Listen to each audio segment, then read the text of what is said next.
Alright, so here we are. I'm getting ready to start welding, and this looks awful. You can see that I've removed all the sealant that they pack around the edges of this thing. The panels of the car are spot welded together, and then they just goop lots of sealant around the edges to make sure that it's watertight. You can see maybe, this is what I'm talking about, this stuff right here. They just cake it on. So I was able to scrape a lot of that off with a chisel, and then what didn't want to come off, used a torch.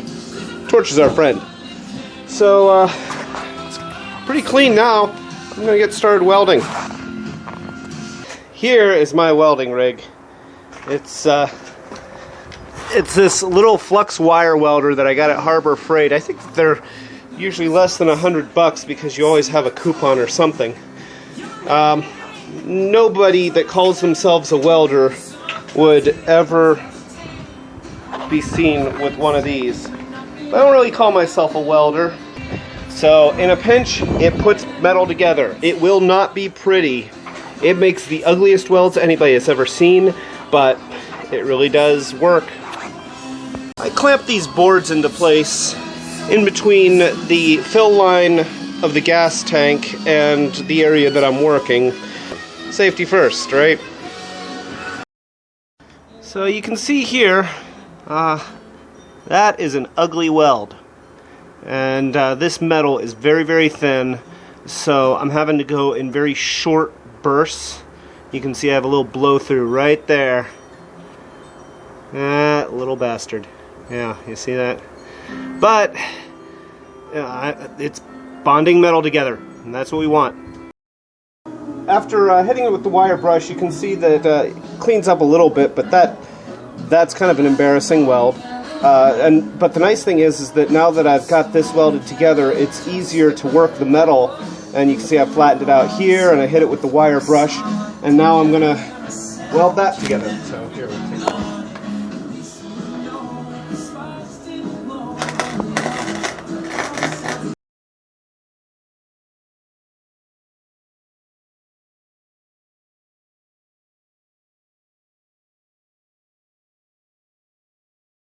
Okay, so here you can see progress. Ugly progress, but progress nonetheless.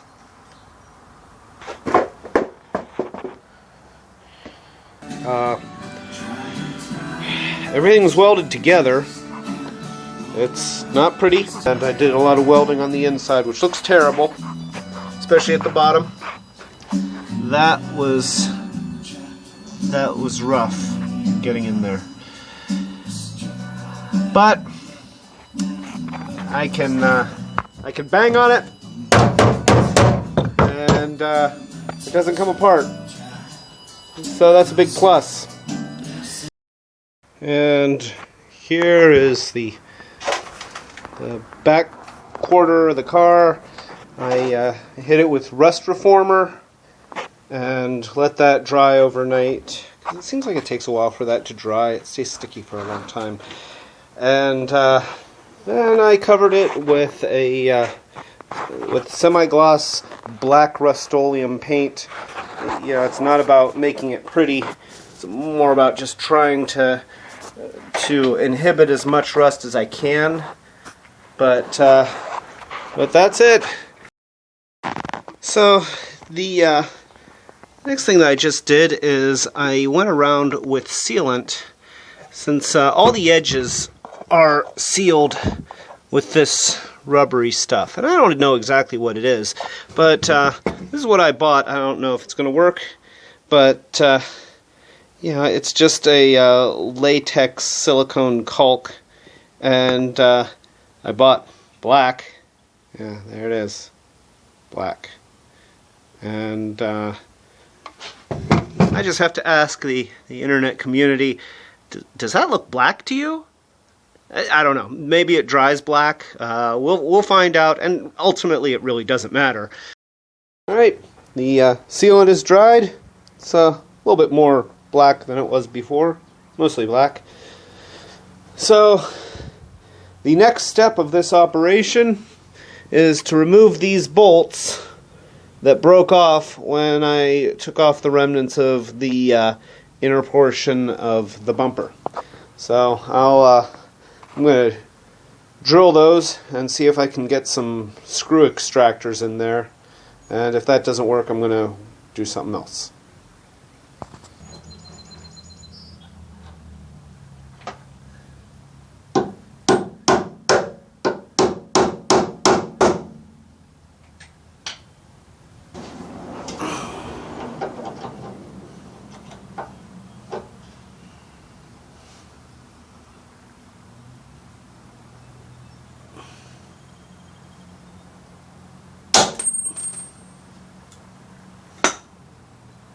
Well, yeah, I think it's worth noting that as I've been doing all this other stuff, even though I have been showing it on camera, I've been consistently spraying these down with liquid wrench, hoping to penetrate that and make this process easier. It hasn't worked.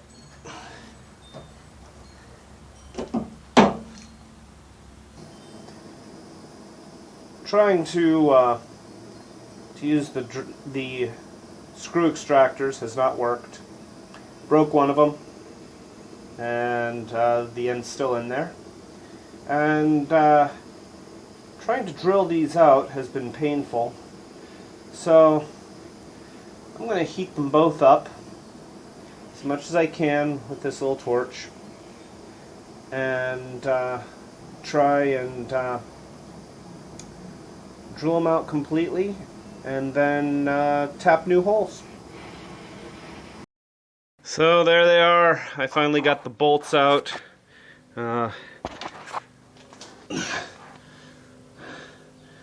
That's it. That's one of the little bastards that was being a pain in the ass.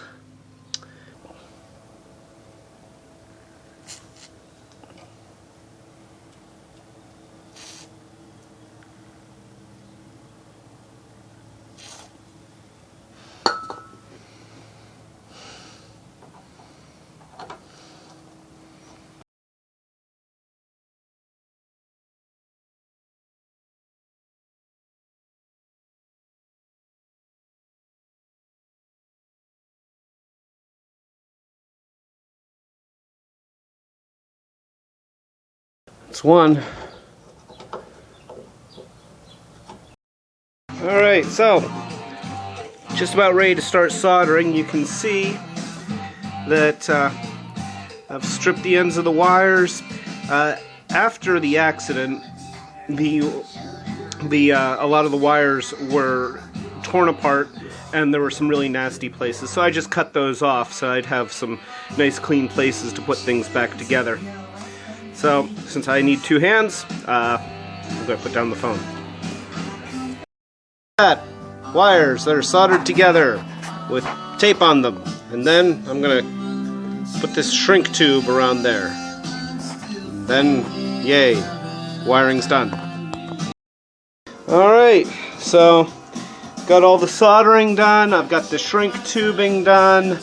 I am pretty much ready to start putting the car back together. Okay, so this is the latching mechanism for the gas door, which installs into the quarter panel, and this is the other half of that little thing. Now I had to replace my pin, and you see the cable just has a little ball that slips onto that, so that isn't so tough. And then let's see if I can do this one-handed. This part, the screw goes inside, and you can see that that is keyed. There, it matches the shape here. If you can see that, there it is. So you see how that's got that little ridge on there. That is a keyed pin, and so this has to go together like that, and I'm going to use both hands. Alright, so once you got both hands, you can see that just slipping that on there, once you've got a line, it slides right in, and then this thing just clicks together, which again, I need both hands. Okay, so this just snaps together like that, and then I need to push it through the little hole in the inside of the panel, and then I'll attach it with that nut, and that is a 15mm nut. Okay, here we go. Let's see if we can do this. There you go. See how it just twists and locks. And then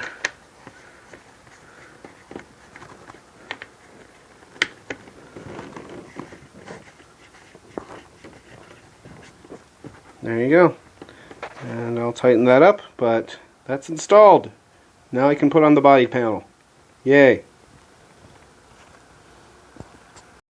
Right, I have the quarter panel on, and you can see, if we open things up here,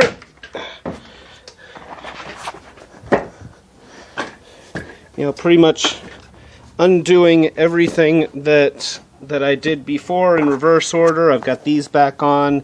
There's screws that use Torx bits that here and here. There actually isn't any screw underneath the third one. This is just cosmetic. Getting this to line up was tricky. I had to there's a metal piece behind the plastic that I had to bend out because it just didn't want to go in. And then another bolt right there, and under here you can see there's a bolt there which I was able to get in before I put in the light here. This fits perfectly, which makes me very happy. So I'm putting on the bumper now, and can put the cables back where they're supposed to go, and I'm holding it on with my knee. Of course, those two screw holes line up perfectly, no problem. These two, you can see here, they're going to need a little bit of futzing, but I'll get them in, no problem. Right, we got everything lined up. It actually wasn't all that hard. So I'm going to tighten these down, and then the inner portion of the bumper is going to be on.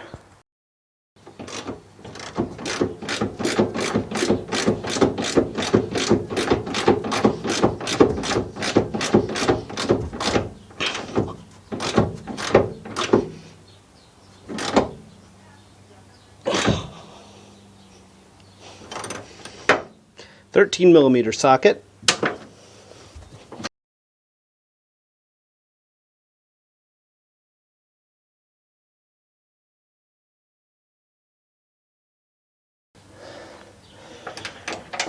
There we go. Now there are bolts that go in here, there, and there, and there. There we go.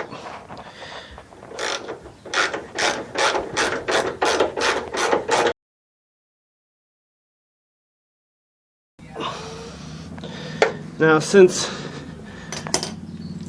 two of these bolts broke when I tried to get them off, I had to buy some new bolts at the hardware store. These are metric 8s with a 1.25 thread. Carrier and carrier. There's not really such a word as carrier, but I am claiming the word carrier. Yeah.